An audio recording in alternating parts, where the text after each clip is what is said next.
New tonight, former FBI Director James Comey has been indicted by a federal grand jury on 2 criminal charges. In a video statement, Comey declared his innocence. Erica Brown has the story now from the White House. Former FBI Director James Comey was charged with 1 count of making false statements and 1 count of obstruction of justice. The indictment alleges Comey misled lawmakers on Capitol Hill during his 2020 testimony about the FBI's investigation into Russian interference in the 2016 election. The 5-year statute of limitations to bring charges was set to expire next week. He did terrible things at the FBI, but I don't know. I have no idea what's going to happen. The indictment comes days after President Trump on social media appeared to urge his Attorney General Pam Bondi to target the former FBI director and other perceived political opponents. The president reacted to the indictment on Truth Social, calling Comey, quote, the former corrupt head of the FBI, adding Comey is now at the beginning of being held responsible for his crimes against our nation. Attorney General Bondi issued a statement saying, quote, no one is above the law. Today's indictment reflects this Department of Justice's commitment to holding those who abuse positions of power accountable for misleading the American people. Comey said this in a video statement late Thursday. My family and I have known for years that there are costs to standing up to Donald Trump. But we couldn't imagine ourselves living any other way. But I have great confidence in the federal judicial system, and I'm innocent. So let's have a trial and keep the faith. In a statement, Virginia Democratic Senator Mark Warner, who is vice chair of the Senate Intelligence Committee, called the indictment a dangerous abuse of power. Erica Brown, CBS News, Washington. The indictment makes Comey the first former senior government official to face prosecution in connection with the long-concluded investigation into Russia election interference. Comey's arraignment set, by the way, for October 9th in federal court in Virginia. U.S. Attorney for the Eastern District of Virginia says if convicted, Comey faces up to 5 years in prison. Back here at home, we learned today U.S. Immigration and Customs Enforcement considering the proposed Franklin County jail site as a possible location for a new ICE detention center. Franklin County Sheriff Johnny Crocker told us his chief deputy saw 3 ICE agents and the governor's prison advisor at the site this week.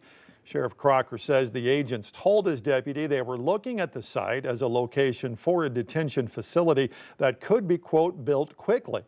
Crocker says he believes Franklin County is not the place for this type of facility. This does not have the resources. It doesn't have the structure. The highways aren't there. This is not the right place, especially for ICE agents that are bringing in cartel members. Talk to the people. Be honest with people. Don't lie to people. And if they don't want it, then don't put it there. Governor's office released a statement saying her office is engaging with the Trump administration on how to support border security efforts and get, quote, violent criminal aliens off the streets. Other groups also reacting to the potential ICE facility. Gravel and Grit Director Adam Watson says he would like to see more communication from state leaders. Chickamauga Nation Chief Justin Flanagan says he and his tribe want to get a chance now to sit down and tell state leaders why their position is important. We are going to be very vocal if they do not involve us. We are the tribe that has a treaty here. We are the tribe that has graves all around this site. We're the people who are still here today. So there's no reason for them to ignore us. Flanagan said the tribe has reached out to the governor's office and the Department of Corrections for a meeting, but they have not heard back. A proposed concrete plant near Prairie Grove has those living there up in arms. We first told you about this plan this week. Now, the Washington County Planning Commission met tonight to talk about this issue. 5 News reporter Laura Castleman is back from that meeting and joins us now to tell us what happened in that meeting tonight. Laura? Yeah, Darren, quite a few residents showed up to the meeting tonight to offer their thoughts on the proposed concrete facility. And let me tell you, they did not hold back.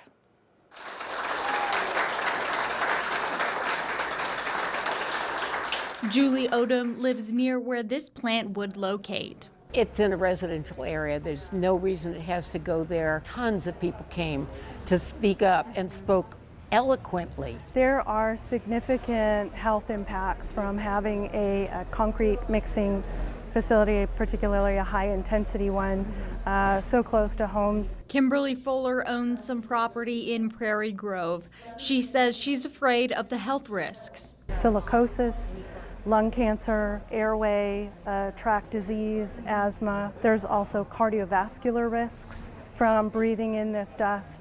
You can look at a whole bunch of EPA studies and they will tell you about the contaminants that are in the dust. There's also reduced life expectancy from breathing this, as well as noise. So the equivalent noise from living next to such a plant is the equivalent to standing next to a revving motorcycle. Some information that we pulled together was that property values can decrease from 11% to 20%. There's also cardiovascular risks from breathing in this dust.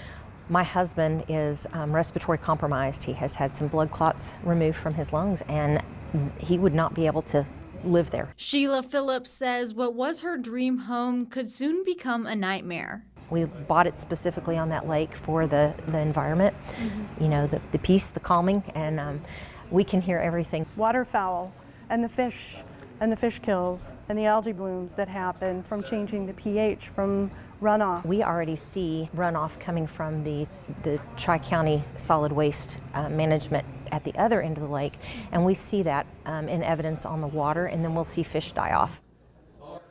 The commission tonight decided to table the issue until the end of next month, giving it more time to gather input for those for and against the project. Laura Castleman, 5 News. All right, Laura, thanks. At the Arkansas Capitol today, a subcommittee of lawmakers discussed 2 requests that would add 7 law enforcement roles to the state Parks, Heritage, and Tourism Department.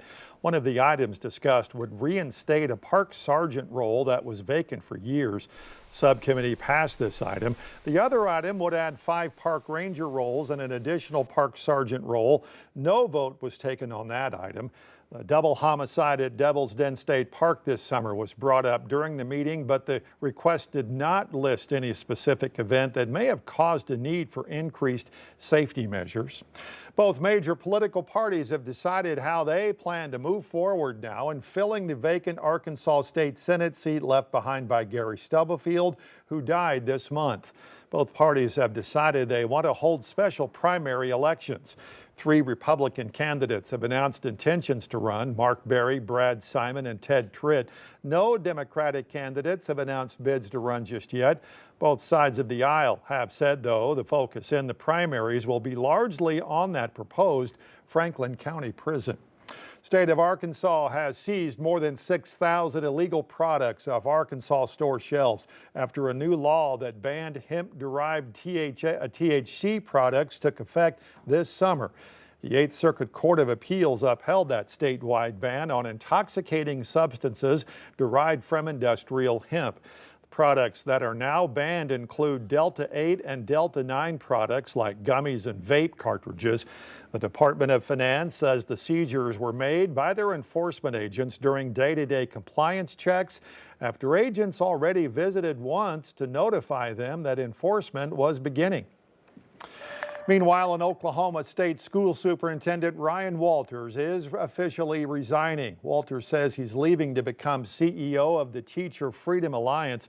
It's a group that launched back in March. Walters was elected in 2022, campaigning on expanding school choice, and has drawn a lot of attention for controversial policies, including a 2024 Bible instruction mandate. It's now up to the governor to appoint someone to finish Walters' term, which runs until 2027. In Arkansas, Springdale Public Schools celebrating the grand opening of a new building for Central Junior High. Entire student body, along with community members, gathered for a ribbon cutting today. The new building spans more than 200,000 square feet, will serve 850 students in 8th and 9th grades. 6 elementary schools in Springdale will now feed into Central Junior High. When I left the old building, being there my whole career, coming to the new building, a lot of people said, well, that's going to be difficult. It took me 3 days. 3 days, and I was like, I love this place. And this is a breath of fresh air. And that's probably why I'm still here, because I just love coming to work here. By the way, that old building he was talking about actually opened up in 1976.